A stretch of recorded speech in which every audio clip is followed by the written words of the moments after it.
அனைவருக்கும் வணக்கம். இன்னைக்கு நம்ம என்ன பார்க்க போறோம் அப்படின்னா டிஎன்பிஎஸ்சி குரூப் 4 எக்ஸாமுக்காக மேக்ஸில் ப்ரீவியஸ் இயர் கொஷின் சீரீஸ் நம்ம பார்த்துட்டு இருக்கோம். அதில் அடுத்த 10 கொஷின் வந்து இந்த வீடியோவில் நம்ம பார்க்க போகிறோம். கேள்வி என்னன்னு பாருங்க. ஏ மற்றும் பி என்ற இரு குழாய்கள் தண்ணீர் தொட்டியை முறையே 18 மற்றும் 24 நிமிடங்களில் நீர் நிரப்பும். இரு குழாய்களும் ஒரே நேரத்தில் திறந்து விட்ட பின் தண்ணீர் தொட்டி 12 நிமிடங்களில் முழுமையாக நிரப்பப்பட வேண்டும் எனில் குழாய் பியை எத்தனை நிமிடங்களில் அடைக்கப்பட வேண்டும் அப்படின்னு கேட்குறாங்க. ஓகேவா, 2 பைப் வந்து நம்மளுக்கு சொல்கிறாங்க, 2 டியூப் வந்து கொடுத்துருக்காங்க. 2 பைப் வழியாக நம்மளுக்கு என்ன வருது, தண்ணி வந்து வருது. ஒரு பைப்போட பேர் ஏ அப்படின்னு சொல்கிறோம், இன்னொன்று வந்து பி அப்படின்னு சொல்கிறோம்.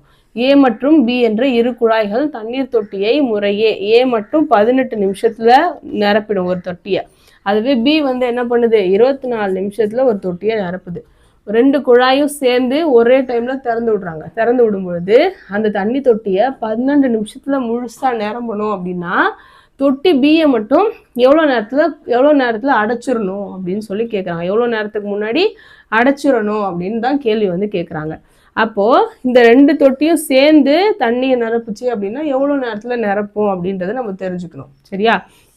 அப்போ ஏ தொட்டி பார்த்தீங்க அப்படின்னா 18 நிமிஷத்தில் நிரப்புது. அப்போது ஒரு நிமிஷத்தில் 18ல் 1 மடங்கு தண்ணியை வந்து அது நிரப்பிடுது. சரியா? பி தொட்டி எவ்வளோ நேரத்தில் நிரப்புது அப்படின்னு பார்த்தீங்கன்னா 24 நிமிஷத்தில் நிரப்புது. அப்போ ஒரு நிமிஷத்துக்கு 24ல் 1 பங்கு தண்ணியை வந்து அது நிரப்புது. ஓகேவா? ஏ பைப்பு பாருங்க, ஆரம்பத்துலேருந்து 12 நிமிஷம் வரைக்கும் அது என்ன பண்ணுது, ஆனில் தான் இருக்குது. அதை நம்ம நிறுத்தவே இல்லை. சரியா? 12 நிமிஷத்தில் தொட்டி வந்து ரொம்பிடும் அப்படின்னு சொல்கிறோம். ஏ மட்டும் ஃபர்ஸ்ட்லேருந்து லாஸ்ட் வரைக்கும் ஒர்க் ஆகிட்டு இருக்கு. அப்போ ஏ தொட்டி மட்டும் எவ்வளோ பங்கு தண்ணியை நிரப்புது அப்படின்னு நம்ம தெரிஞ்சுக்கலாம். இதுலேருந்து 18 நிமிஷம் ஒரு நிமிஷத்துக்கு 18 பங்கு நிரப்புது, 12 நிமிஷம் நிரப்புது. அப்போது எவ்வளோ பங்கு தண்ணி அந்த ஏ மட்டும் நிரப்பும் அப்படின்னு பார்த்தீங்கன்னா இது நம்ம 3ஆல் வாய்ப்பாடில் அடிப்போம். 4 3 12, 6 3 18 அப்படின்னு வரும். அடுத்ததான் 2 3 6, 2 2 4. அப்போது 2/3 அப்படின்னு வருது. ஏ தொட்டி மட்டும் திறந்துருக்கு அப்படின்னா 12 நிமிஷத்தில் தொட்டியில் 3ல் 2 பங்கு தண்ணியை ஏ தொட்டி மட்டும் நிரப்பிடுது. சரியா? அதுக்கப்புறம் பி தொட்டிக்கு வருவோம். பி தொட்டியை வந்து 24ல் 1 பங்கு தொட்டியை வந்து நிரப்புது ஒரு நிமிஷத்துக்கு. ஓகேவா? நம்மளுக்கு ஏற்கனவே ஏ தொட்டி மட்டும் நிரப்பிடுறது எவ்வளோ, 3ல் 2 பங்கு தண்ணியை நிரப்பிடுது. ஓகேவா? மொத்தம் ஒரு தொட்டி ஃபுல்லாக இருக்குன்னு வச்சுக்கோங்க. அந்த ஒரு தொட்டியில் 3ல் 2 பங்கை வந்து ஏ தொட்டி வந்து நிரப்பிடுது. அப்போ மீதி நிரப்புறதுக்கு நம்மளுக்கு எவ்வளோ தண்ணி வேணும், 1/3 பங்கு தொட்டியை தான் இன்னும் பி வந்து நிரப்ப போகுது. சரியா? அப்போ அந்த 1/3 பங்கு தொட்டியை பி எவ்வளோ டைமில் நிரப்பணும் அப்படின்னா 24 இல்லை 1 பங்கு, ஒரு நிமிஷத்தில் 24 பங்கு வந்து பி வந்து நிரப்புது. அப்போ பியை வந்து எவ்வளோ நேரத்தில் க்ளோஸ் பண்ணணும் அப்படின்னா இந்த நம்பரை அடித்தோம் அப்படின்னா வரும் 8 3 24. ஓகேவா? அப்போ 8ல் 1 பங்கு தண்ணியை நிரப்புறதுக்கு முன்னாடி நம்ம என்ன பண்ணணும், அதை க்ளோஸ் பண்ணிடணும். அப்போ 8 நிமிஷத்துக்கு முன்னாடி என்ன பண்ணணும், பி தொட்டியை க்ளோஸ் பண்ணிடணும். சரியா? ஒரே ஒரு விஷயம் தான். ஃபஸ்ட்டு விஷயம் என்னன்னா 2 தொட்டியும் ஒன்று யூஸ் பண்ணும்பொழுது எவ்வளோ டைமில் நிறுத்துது அப்படின்றத நம்ம பார்க்குறோம். ஏ தொட்டி மட்டும் நிரப்புச்சு அப்படின்னா 18 நிமிஷத்தில் நிரப்பிடுது. பி தொட்டி மட்டும் நிரப்புச்சு அப்படின்னா 24 நிமிஷத்தில் நிரப்புது. ஏ தொட்டி தான் ஆரம்பத்துலேருந்து எண்டு வரைக்கும் ஒர்க் ஆகுது. அப்போது 12 நிமிஷத்தில் தொட்டி ரொம்பிடுது. அப்போ ஏ மட்டும் எவ்வளோ ரொம்பும் அப்படின்னா 2ல் 2 பங்கு தண்ணியை வந்து நிரப்பிடுது. அப்போ மீதி 1/3 பங்கு தண்ணி தான் இருக்குது. ஓகேவா? பி வந்து 24 நிமிஷத்தில் நிரப்புது அப்படின்னா 8 நிமிஷத்துக்கு முன்னாடியே நம்ம என்ன பண்ணணும், க்ளோஸ் பண்ணணும். அப்போ தான் 12 நிமிஷத்தில் பைப் வந்து ஃபுல்லாக ரொம்பும், தொட்டி வந்து ஃபுல்லாக ரொம்பும். சரியா? நெக்ஸ்ட் கொஸ்டின் பாருங்கள்.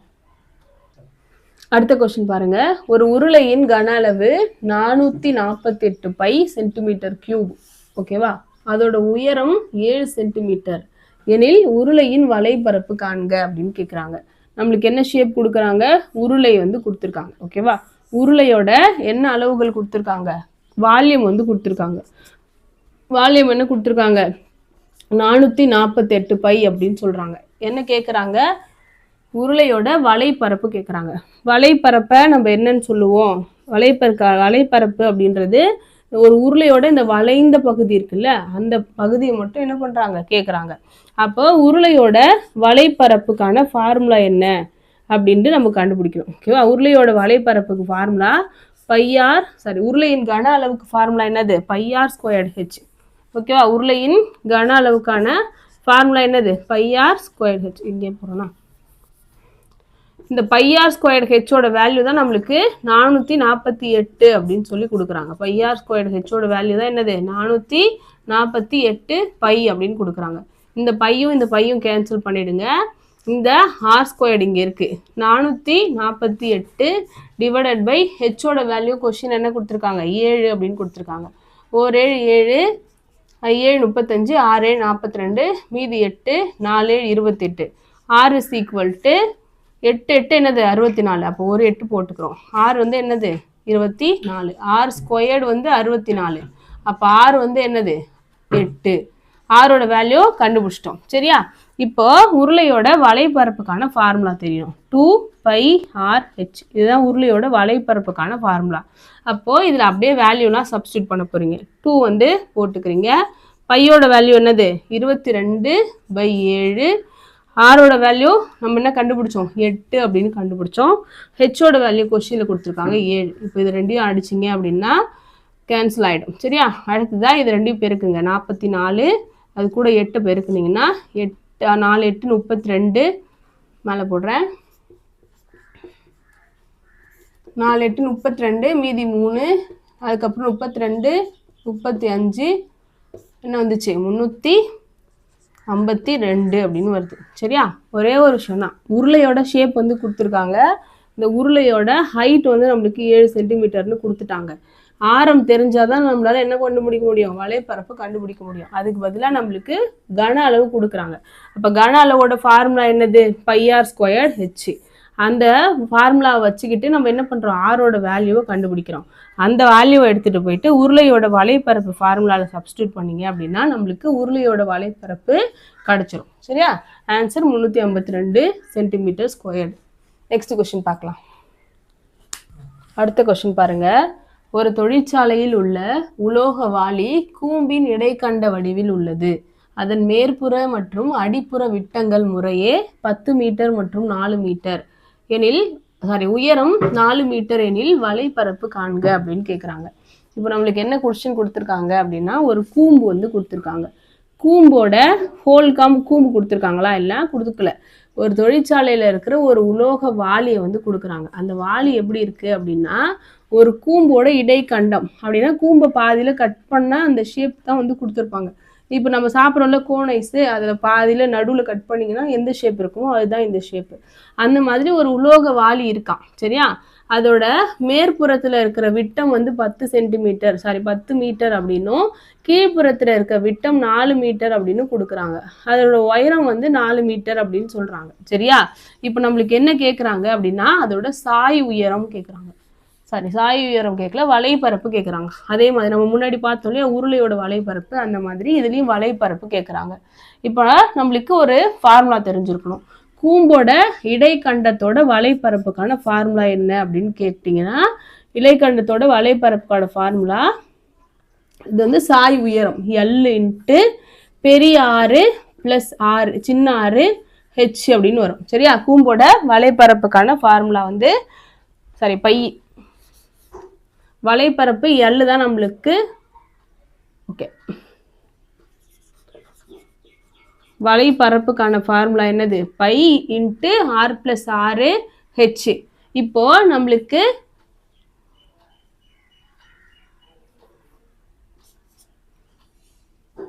இந்த இடத்துல பை வருமா, இங்கே பெரிய ஆறு சின்ன ஆறு இது எல். இதுதான் வந்து நம்மளுக்கு கூம்போட வலைப்பரப்புக்கான ஃபார்முலா. நம்மளுக்கு இந்த எல்லோட வேல்யூ வந்து இதில் கொடுத்துருக்காங்களா அப்படின்னு கேட்டால் கொடுக்கல. ஓகேவா? இதை நம்ம சாய் உயரம் அப்படின்னு சொல்லுவோம். ஓகேவா? இந்த உயரம் இருக்குல்ல, இப்படி சாஞ்சு இருக்குல்ல, இந்த உயரத்தை வந்து நம்ம எல்லுன்னு சொல்லுவோம். அப்படியே ஸ்ட்ரெயிட்டாக கட் பண்ணிங்க அப்படின்னா இதை வந்து ஹெச்ன்னு சொல்லுவோம். நம்மளுக்கு ஹெச் கொடுத்துருக்காங்க, எல் கொடுக்கல. ஆனால் நம்மளுக்கு வலைப்பரப்புக்கான ஃபார்முலாவில் என்ன வருது pi into R plus R எல்லுன்னு வருது.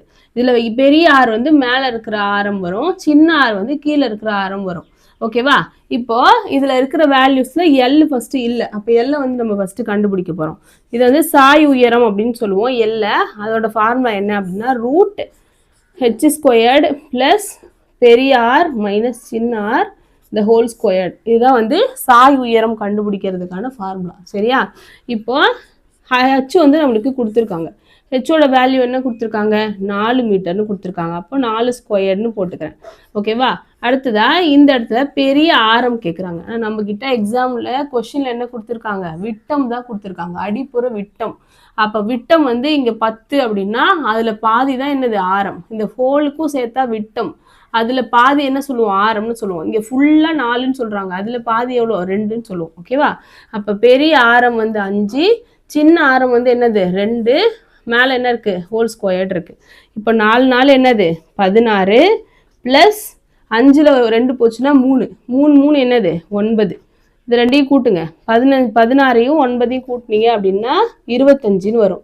5 25, 5 ரூட்டு கேன்சல் ஆயிடுச்சு அப்படின்னா நம்மளுக்கு சாய் உயரம் எல் வந்து என்ன வருது 5 சென்டிமீட்டர் அப்படின்னு வருது. சரியா? இப்போ இதை நான் எடுத்துகிட்டு போயிட்டு கூம்போட வலைப்பரப்பு ஃபார்முலால போடுறேன். கூம்போட வலைப்பரப்பு ஃபார்முலா என்னது, பை இன்ட்டு பெரிய ஆரம் ப்ளஸ் சின்ன ஆரம் இன்ட்டு சாய் உயரம் எல்லாம் வந்திருக்கு. ஓகேவா? இப்போ நான் இந்த 22/7 போடுறேன். இந்த 5 2ஐயும் கூட்டினீங்க அப்படின்னா 7 அப்படின்னு கிடைக்கும். இங்கே இருக்கிற 5 அப்படியே இருக்குது. இந்த ஒரு 7க்கு இந்த 7 கேன்சல் பண்ணிடுறேன். 22ஐயும் 5ஐயும் நம்ம மல்டிப்ளை பண்ணோம். 5 10, மீதி 1, 5 10 11 110 சென்டிமீட்டர் ஸ்கொயர்டு அப்படின்றது தான் கூம்போட இடைக்கண்டத்தோட வலைப்பரப்பா நம்மளுக்கு கிடைக்குது. ஓகேவா? நெக்ஸ்ட் கொஸ்டின் பார்க்கலாம். 8% வட்டி வீதம் ஒரு தொகையின் 2 ஆண்டிற்கான தனி வட்டி மற்றும் கூட்டு வட்டி இடையேயான வேறுபாடு ரூபாய் 768 எனில் அந்த தொகை எவ்வளோ அப்படின்னு கேட்குறாங்க. ஓகேவா? நம்மளுக்கு ஒரு பிரின்சிபல் அமௌண்ட் வந்து தெரியாது. ஓகேவா? அந்த பிரின்சிபல் அமௌண்ட்டை நான் வந்து 8% வட்டிக்கு ஒருத்தவங்க கிட்ட கூட்டு வட்டியில் கொடுக்குறேன், இன்னொருத்தவங்க கிட்ட தனி வட்டியில் கொடுக்குறேன். ஓகேவா? அப்போது அவங்க 2 பேருக்கும் நடுவில் இருக்கிற அந்த வட்டி கூட்டு வட்டியில் ஒருத்தவங்கள்ட்ட கடன் கொடுத்தேன் இல்லையா, அவங்களுக்கு கிடைச்ச வட்டியும் தனி வட்டியில் ஒருத்தவங்களுக்கு கடன் கொடுத்தேன் இல்லையா, அவங்களுக்கு கிடைச்ச வட்டியும் கழிக்கும் போது எனக்கு 768 ரூபாய் வருது. எப்பயுமே நம்மளுக்கு கூட்டு வட்டியில் நம்மளுக்கு வட்டி அமௌண்ட் வந்து அதிகமாக வரும், தனி வட்டியில் கம்மியான வட்டிக்கு நம்ம வாங்குவோம். ஓகேவா? அப்படி இருக்கும் பொழுது இந்த வேல்யூ வந்து 768 அப்படின்னு இருக்கும்போது நான் எவ்வளோ அமௌண்ட்டை கடனாக கொடுத்துருப்பேன் அப்படின்றத கேட்குறாங்க. சரியா? ஒரே தொகையை வந்து நான் கொடுக்குறேன். யாருக்கு கொடுக்குறேன், ஒருத்தருக்கு கூட்டு வட்டியில் கொடுக்குறேன். ஓகேவா? இன்னொருத்தவங்களுக்கு நான் என்ன செய்கிறேன், தனி வட்டியில் கொடுக்குறேன். கூட்டு வட்டியில் நான் எவ்வளோ கொடுக்குறேன், பிரின்சிபல் அமௌண்ட் எனக்கு தெரியல, எவ்வளோ பர்சன்டேஜ் வட்டிக்கு கொடுக்குறேன், 8% வட்டிக்கு கொடுக்குறேன், 2 வருஷத்துக்கு கொடுக்குறேன். ஓகேவா? இன்னொருத்தவங்களுக்கு தனி வட்டிக்கு அதே அமௌண்ட்டை கொடுக்குறேன். இது தனி வட்டியா, தனி வட்டிக்கு இந்த அமௌண்ட் வருது, கூட்டு வட்டிக்கும் அதே மாதிரி ஒரு வேல்யூ வரும். இந்த 2 வட்டியை மட்டும் நான் கழித்தேன் அப்படின்னா எனக்கு 768 ரூபாய் கிடைக்குது. அப்போ நான் கொடுத்த இந்த பிரின்சிபல் அமௌண்ட் எவ்வளோன்னு கேட்குறாங்க. இதுக்கு வந்து ஒரு ஃபார்முலா இருக்குது. கூட்டு வட்டிக்கும் தனி வட்டிக்கும் இடையில இருக்கிற வித்தியாசம் எத்தனை வருஷத்துக்கு, 2 வருஷத்துக்கு அப்படின்ற பட்சத்தில் இந்த ஃபார்முலா வந்து யூஸ் பண்ணிக்கோங்க. P இன்ட்டு R/100 இந்த ஹோல் ஸ்கொயர்ட், அதுதான் அந்த ஃபார்முலா. சரியா? ஃபார்முலா என்னது, P இன்ட்டு R/100 இந்த ஹோல் ஸ்கொயர்ட். இந்த ஃபார்முலா வந்து கூட்டு வட்டிக்கும் தனி வட்டிக்கும் 2 வருஷம் வித்தியாசம் அப்படின்னும் பொழுது இதை யூஸ் பண்ணுவோம். அதுவே 3 வருஷம் வித்தியாசம் வருது அப்படின்னு வச்சுக்கோங்களேன், 3 வருஷம் வித்தியாசத்துக்கு வேற ஒரு ஃபார்முலா இருக்கும். அதில் என்ன பண்ணுவோம், P இன்ட்டு R/100 இந்த ஹோல் ஸ்கொயர்டு, இது கூடவே 3 + R/100 அப்படின்னு போடுவோம். இது வந்து 3 வருஷத்துக்கு கூட்டு வட்டிக்கும் தனி வட்டிக்கும் இருக்கிற வித்தியாசம் கேட்கும்பொழுது. சரியா? இப்போ நான் இந்த சம்மில் நம்ம என்ன தெரிஞ்சுக்கணும் அப்படின்னா, இந்த ஃபார்முலா வந்து நம்மளுக்கு இருக்குது. P இன்ட்டு R/100 இந்த ஹோல் ஸ்கொயர்டு. இதில் நான் கூட்டு வட்டிக்கும் தனி வட்டிக்கும் இடையில இருக்கிற வித்தியாசம் எனக்கு கொடுத்துட்டாங்க 768 ரூபாய். ஓகேவா? பிரின்சிபல் அமௌண்ட் எனக்கு தெரியாது, அதை நான் அப்படியே வச்சுக்கிறேன். எத்தனை பர்சன்டேஜ் வட்டி விதத்தில் வட்டி கொடுத்தாங்க, 8% வட்டி விதத்தில் வட்டி கொடுத்தாங்க. கீழே 100, 2 வருஷத்துக்கு தான் கேட்குறாங்க, அதனால் இந்த ஃபார்முலாவில் அப்படியே 2ன்னு போடுறேன். இப்போ எனக்கு என்ன வேணும், Pயோட வேல்யூ வேணும், அதை வந்து நான் கண்டுபிடிக்கணும். ஃபஸ்ட்டு இந்த 100 வந்து நான் என்ன பண்ணுறேன், இந்த சைடு கொண்டு போகிறேன். சரியா? 768 = P, இந்த ஸ்கொயர்டில் இருக்குது 2 வாட்டி இந்த வேல்யூவாக போட்டுக்கணும் இல்லையா, 8/100 இன்ட்டு 8/100 அப்படின்னு வருது. இப்போ நான் இந்த ரெண்டு நம்பரையும் அந்த சைடு கொண்டு வரேன். 868, இந்த 4 0 மொத்தமாக இங்கே போட்டுக்குவேன். சரியா? அடுத்து இங்கே P இருக்குது, இங்கே 8 8 இதெல்லாம் நம்ம என்ன பண்ண அடிச்சுக்கலாம். ஒரு 8ஆல் அடிக்கும்போது 5 8 40, 6 8 48, 7 8 56, 8 8 64, 9 8 72, மீதி 4 வரும். அதுக்கப்புறம் என்ன வரும்? 5 8 40, 6 8 48, 96ன்னு வருது. அடுத்து இந்த 8ஆல் அடிக்கும் பொழுது 1 8 8, மீதி 1, 8 16. இங்கே ஏற்கனவே 4 0 இருக்கு. அப்போ பியோட வேல்யூ என்னது? 12 கூட 1 2 3 4 0 சேர்க்குறேன். அப்போது பிரின்சிபல் அமௌண்ட் என்னது? 1,20,000 ரூபாய். ஓகேவா? நெக்ஸ்ட் கொஸ்டின் பார்க்கலாம். அடுத்த கொஸ்டின் பாருங்க. ஒரு குறிப்பிட்ட காலத்தில் கூட்டு வட்டியில் ரூபாய் 1,25,000 ஆனது 1,48,877 6% ஆண்டு வட்டி விதத்தில் கிடைக்கிறது எனில் அதற்கு ஆகும் காலம் என்ன அப்படின்னு கேட்குறாங்க. ஓகேவா? பிரின்சிபலா 1,25,000 ரூபாய் வந்து என்ன பண்றாங்க? கொடுக்குறாங்க. ஓகேவா? 6% வட்டி வீதம் எவ்வளோ நாளுக்குன்னு சொல்லலை. ஓகேவா? எத்தனை வருஷத்துக்கு அப்படின்றத நம்ம கண்டுபிடிக்க போறோம். டோட்டல் அமௌண்ட் வந்து கொடுக்குறாங்க 1,48,877. எத்தனை வருஷத்துல 1,25,000 ஆனது 1,48,000 சம்திங்கா மாறுது அப்படின்ற வேல்யூ கண்டுபிடிக்க போறோம். இதுக்கு நம்ம பேசிக்கா கூட்டு வட்டிக்கான ஃபார்முலா கண்டுபிடிச்சிருக்கோம். ஓகேவா? கூட்டு வட்டிக்கான formula amount is equal to P into 1 + r/100 the whole power n. இதுல ஏ அப்படின்றது பிரின்சிபல் அமௌண்ட்டையும் இன்ட்ரெஸ்டையும் சேர்த்து வர அமௌண்ட். பி அப்படின்னா பிரின்சிபல் அமௌண்ட், நம்ம ஃபர்ஸ்ட் வாங்குறோம்லே அந்த கடன். ஆர் வந்து வட்டி வீதம், என் வந்து நம்பர் ஆஃப் இயர்ஸ், எத்தனை வருஷத்துக்கு நம்ம வாங்குறோம் அப்படின்றத நம்ம சொல்றோம். சரியா? அப்போ இந்த ஃபார்முலால நம்மளுக்கு என்னெல்லாம் கொடுத்துருக்காங்க? ஃபர்ஸ்ட் ஏவோட வேல்யூ கொடுத்துருக்காங்க 1,48,877. பிரின்சிபல் அமௌண்ட் கொடுத்துருக்காங்க 1,25,000 அப்படின்னு சொல்லிட்டு. ஓகேவா? அடுத்ததா இங்க ஆரோட வேல்யூ என்னது? 6%ன்னு சொன்னாங்களா? 6/100 ஹோல் பவர் என்னோட வேல்யூ தான் நம்மளுக்கு தெரியாது, கண்டுபிடிக்க போறோம். இப்போ பாருங்க 1,25,000 இங்க இருக்கா? இந்த 6 வந்து நான் எப்படி பண்ண போறேன்? 100ல 1 பெருக்கணும் அப்படின்னா 100 கூட 6 கூட்டினேன் அப்படின்னா 106. சரியா? 106/100 அப்படின்னு வரும். இப்போ இங்க இருக்கிற பெருக்கல்ல இருக்க நம்பரை நான் இங்க என்ன பண்றேன்? வகுத்தல்ல கொண்டு போறேன். சரியா? இந்த நம்பரை நான் என்ன பண்ண போறேன்? இந்த பக்கம் வகுத்தல்ல எடுத்துட்டு போயிட்டேன். 1,25,000 அப்படின்றத இந்த இடத்துல நான் சிம்பிளிஃபை பண்றேன். என்னன்னு சிம்பிளிஃபை பண்றேன்? 2ஆல பெருக்குனேன், 2ஆல வகுத்தேன் அப்படின்னா I 2 10, 3 2 6, I 2 10 0ன்னு வரும். அப்போ 1,48,877 டிவைடட் பை 1,25,000 அப்படின்னு இருக்கு. ஓகேவா? இந்த இடத்துல 53/50 அப்படின்னு இருக்கு. இந்த ஹோல் பவர் n வந்து இருக்கு. இப்போ இந்த ஹோல் பவர் nன்றது எப்படி எழுதலாம்? இதுக்கும் வரும், இதுக்கும் வரும். 50 எத்தனை வாட்டி பெருக்கினா எனக்கு 1,25,000 வரும் அப்படின்னு கண்டுபிடிச்சேன்னா இந்த நம்பர் இதுக்கு சேமா வரும். அப்போ அந்த வருஷம் அப்படின்றது கண்டுபிடிக்கிறேன். இப்போ நான் 50 2 வாட்டி பெருக்கினேன் அப்படின்னா எனக்கு என்ன வரும்? 2,500 ரூபாய் வரும். 50 நான் 3 வாட்டி பெருக்கிறேன் அப்படின்னா எனக்கு எவ்வளோ வரும்? 1,25,000 வரும். அப்போ இந்த இடத்துல 3 வருது அப்படின்னா இந்த இடத்துல என்னதான் வரும்? 3 தான் வரும். சரியா? அப்போ 53 3 வாட்டி பெருக்கினேன் அப்படின்னா எனக்கு என்ன வரும்? 1,48,877 அப்படின்றது வரும். ஓகேவா? அப்போ நம்மளுக்கு நம்பர் ஆஃப் இயர்ஸ் என்னது? 3 வருஷம் அப்படின்றது கிடைக்குது. சரியா? நெக்ஸ்ட் கொஸ்டின்ல பார்க்கலாம். அடுத்த சம் பாருங்க. அரவிந்த் என்பவர் ரூபாய் 8,000 ஆகாஷ் என்பவரிடமிருந்து 7% தனி வட்டி விதத்தில் கடனாக பெற்றார். அவர் 2 ஆண்டு முடிவில் திருப்பி செலுத்த வேண்டிய வட்டியும் தொகையும் எவ்வளவு அப்படின்னு கேட்குறாங்க. ஓகேவா? அரவிந்த் வந்து என்ன வாங்குறாரு? கடனா 8,000 ரூபாய் வாங்குறாரு. அப்போ பிரின்சிபல் அமௌண்ட் என்ன அப்படின்னா 8,000 ரூபாய். எவ்வளோ பர்சன்டேஜ் வட்டிக்கு வாங்குறாரு அப்படின்னா 7% வட்டிக்கு வாங்குறாரு. எவ்வளோ வருஷத்துக்கு வாங்குறாரு அப்படின்னா 2 வருஷத்துக்கு வாங்குறாரு.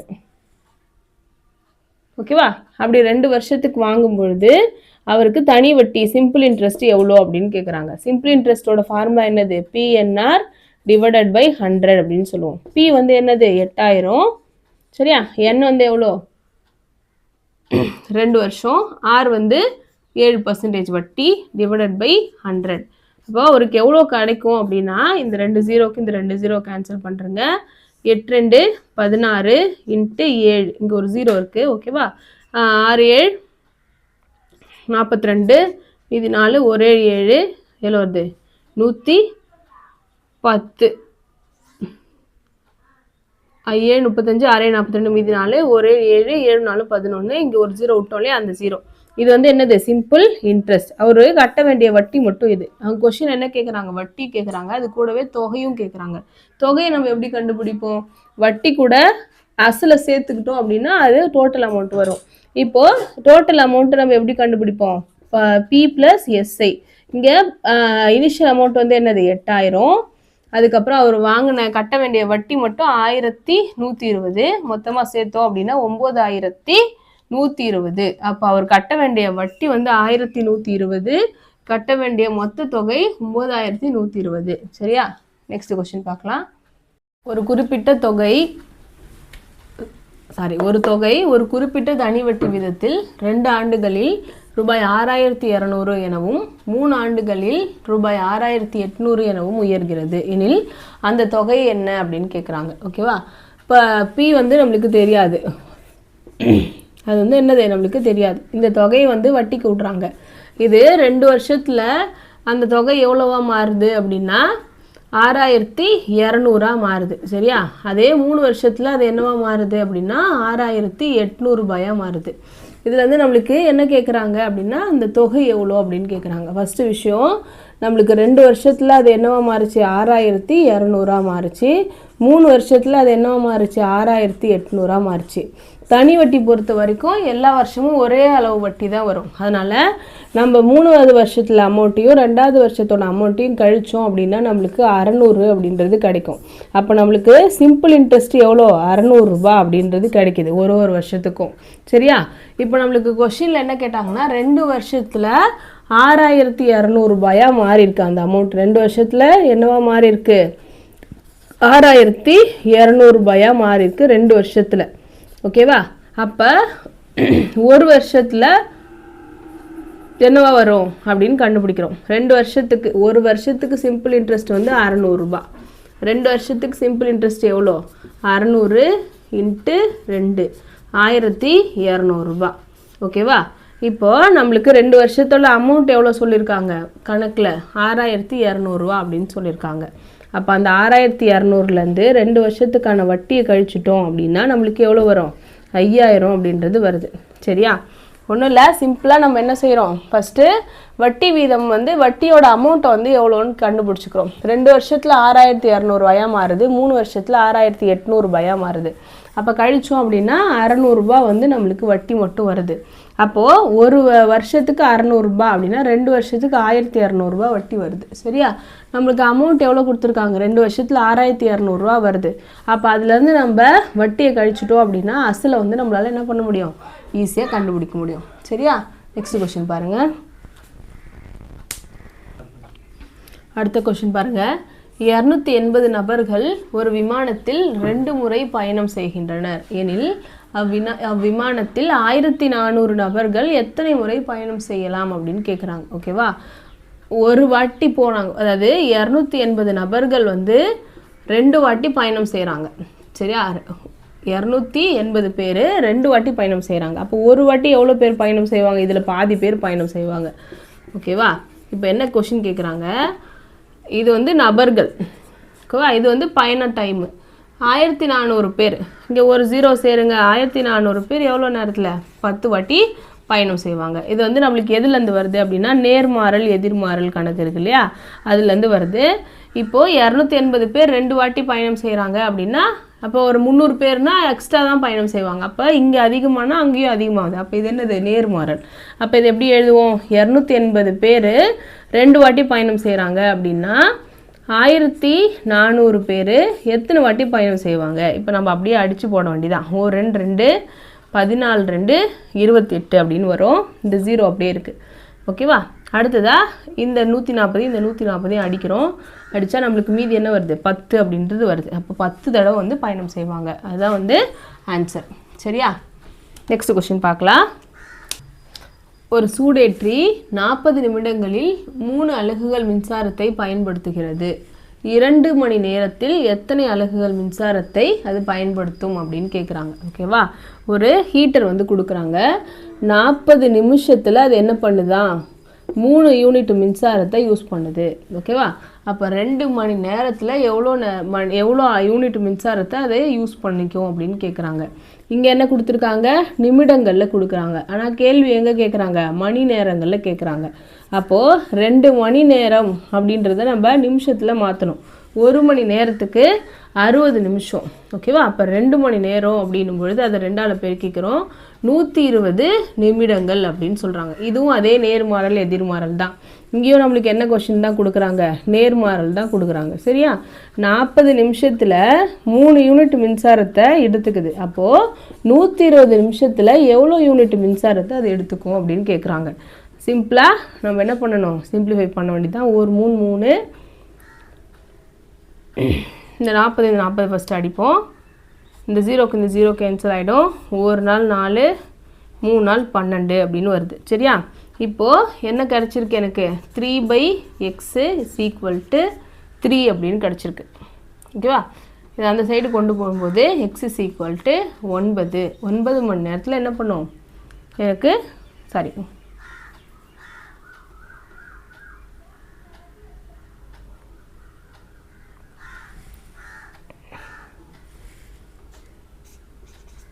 இப்படி வந்திருக்கு. ஓகேவா, இந்த எக்ஸை வந்து இந்த பக்கம் கொண்டு போகும்போது எக்ஸ் வருது, இந்த 3 இந்த சைடு கொண்டு வரும்போது 9 வருது. அப்போது 40 நிமிஷத்தில் 3 யூனிட் மின்சாரத்தை யூஸ் பண்ணுச்சு அப்படின்னா அது வந்து 120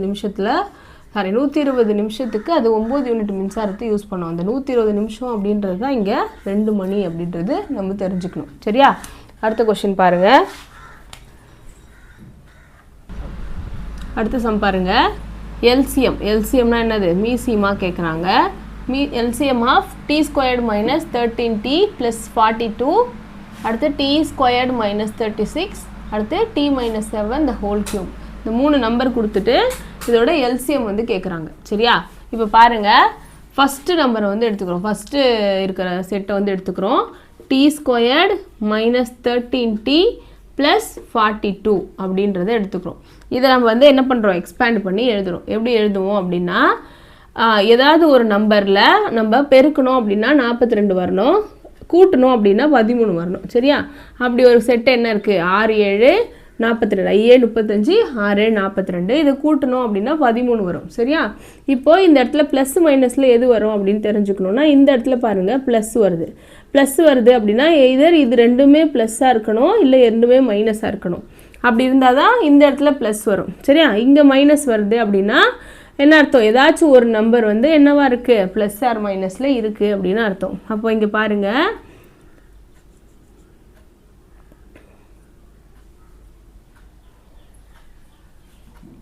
ஓகே, இதில் பாருங்கள் -6 -7 இது ரெண்டையும் கூட்டினீங்கன்னா -13 அப்படின்னு கிடைக்கும். சரியா, அடுத்ததாக -6ஐயும் -7ஐயும் பெருக்குனீங்க அப்படின்னா +42 அப்படின்றது கிடைக்கும். சரியா, அப்போது 6 7 42, மைனஸ் இன்ட்டு மைனஸ் ப்ளஸ்ஸு, இங்கே 2 மைனஸ் இருக்கிறதுனால ரெண்டையும் ஆட் பண்ணி -13t அப்படின்னு கொடுக்குறோம். இப்போ இதை விரித்து எப்படி எழுதுவோம் அப்படின்னா t - 6 அடுத்ததாக t - 7 அப்படின்னு வருது. சரியா, இந்த வேல்யூக்கு இதை கண்டுபிடிச்சிருக்கோம். அடுத்து இது பாருங்கள், t² - 36. இதை நம்ம எப்படி எழுதலாம் அப்படின்னு பார்த்தீங்கன்னா, இது எந்த ஃபார்மெட்டில் இருக்குது அப்படின்னா t² - 6² அப்படின்னு இருக்குது. இதை நம்ம என்ன எழுதலாம், a² - b² ஃபார்முலாவில் எழுதுகிறோம். அப்போ எப்படி எழுதுவோம், a + b × a - b அப்படின்னு எழுதுவோம். அப்போ a என்னன்னது t, b என்னன்னது 6. அப்போது t + 6 × t - 6. இது வந்து ரெண்டாவது விஷயத்துக்கு இது வருது. ஓகேவா, அடுத்து இதில் t - 7 the whole cube, அதை நான் அப்படியே வச்சுக்கிறேன். t - 7 அதை விரித்து எழுதலாம், ஆனால் கிளாஸ் இந்த ஒரு சம்மில் வந்து அதை அப்படியே தான் வச்சுக்கிறாங்க கொஷினில், அதனால நான் அதை அப்படியே வச்சுக்கிறேன். ஓகேவா, இப்போ நம்ம கண்டுபிடிச்சது எல்லாத்தையும் லைனாக நான் உங்களுக்கு எழுதி காட்டுறேன். ஃபஸ்ட்டு நான் என்னென்ன கண்டுபிடிச்சிருக்கேன் அப்படின்னா, ஃபஸ்ட்டு இதுக்கு பதிலாக நான் என்ன எழுதியிருக்கேன், t - 6 t - 7 கண்டுபிடிச்சிருக்கேன். அடுத்ததாக இந்த டேர்முக்கு பதிலாக நம்ம என்ன பண்ணியிருக்கோம், t + 6 t - 6 கண்டுபிடிச்சிருக்கோம். அடுத்ததாக அந்த டேர்மை நான் அப்படியே வச்சுக்கிறேன், t - 7 the whole cube. இப்போ நம்மளுக்கு என்ன கொஷினில் கேட்குறாங்க அப்படின்னா எல்சிஎம் கேட்குறாங்க. எல்சிஎம் கேட்குறாங்க அப்படின்னா இந்த மாதிரி நிறைய வருது அப்படின்னா எல்லாத்துலேயும் மிஸ் ஆகாமல் எந்த ஒரு செட்டையும் நம்ம மிஸ் பண்ணாமல் எழுதணும். ஒரு செட்டு எல்லாத்துலேயும் இருக்குது அப்படின்னா அதில் ஹை பவர் எடுத்து எழுதணும். சரியா? இதில் பாருங்கள், இது ஒரு செட்டு, அடுத்து இது ஒரு செட்டு, இது ஒரு செட்டு. ஓகேவா? நம்ம எழுதுகிற வார்த்தை வந்து எல்லாத்துலேயும் வரணும். சரியா? அதாவது எல்லாத்துலேயும் மிஸ் பண்ணாமல் எழுதணும். இப்போ இதில் T-6 இருக்குது, எழுதிக்கிறேன் ஒரு வாட்டி. இதை எழுதிட்டேன். இதுக்கப்புறம் T-6 எழுதக்கூடாது. சரியா? அடுத்ததாக T-7 இருக்குது, எழுதிக்கிறேன். ஓகேவா? ஃபஸ்ட்டு T-6 வேறு எங்கே இருக்குது? இங்கே இருக்குது, இங்கே இருக்குது, அதை எழுதிக்கிறேன். அடுத்து இங்கே பாருங்கள், T+6 இருக்குது, T+6 இருக்குது. இந்த T-7 நான் ஏன் எழுதலைன்னா இங்கே ஒரு T-7 இருக்குது. ஆனால் அங்கே பாருங்கள் பவர் வந்து அதிகமாக இருக்குது, இங்கே பவர் 1 தான் இருக்குது. அதிகமான பவரை நான் எழுதிக்கணும். T-7 the whole cube. இங்கே பாருங்கள், T-6 T-6 இது ரெண்டுத்துலேயும் இருக்குது. அப்போ ரெண்டுத்துக்கும் பதிலாக 1 எடுத்து எழுதிக்கிறேன். இதில் T-7, இதில் T-7 இருக்குது, இதில் ஹை பவர் இருக்குது. ஹை பவர் தான் எழுதிக்கணும், அதனால் இதை எழுதிக்கிறேன். அடுத்து இங்கே பாருங்கள், இதில் T+X எக்ஸ்ட்ரா இருக்குது, அதையும் எழுதிக்கிறேன். அப்போது எந்த நம்பரையும் நம்ம மிஸ் பண்ணக்கூடாது. ஒரு நம்பர் எல்லாத்துலேயும் இருந்துச்சு அப்படின்னா ஹை பவர் எடுத்து எழுதிக்கணும். இதுதான் நம்ம என்ன சொல்கிறோம் அப்படின்னா எல்சிஎம் அப்படி சொல்கிறோம். ஒருவேளை இதில் HCF கேட்குறாங்க அப்படின்னா நீங்கள் என்ன தான் எடுத்தாகணும், இந்த 3 செட்லேயும் வர நம்பர் எடுத்து எழுதணும். அப்போ இந்த 3 செட்லேயும் வர்றது